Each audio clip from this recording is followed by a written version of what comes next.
আমার দলের পক্ষ থেকে আমি বলতে পারি,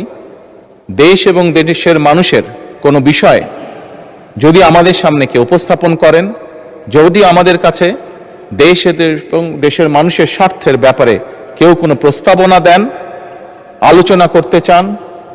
পরামর্শ দেন, সুপারিশ দেন, বাংলাদেশ জাতীয়তাবাদী দল সকল সময় প্রস্তুত সেই বিষয়ে আলোচনা করার।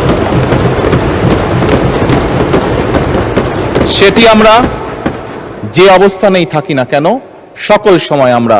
সেই প্রস্তাব গ্রহণ করতে, সেই প্রস্তাবে আলোচনা করতে আমরা রাজি আছি। বিরোধী দলীয় নেতা একটি প্রস্তাব দিয়েছেন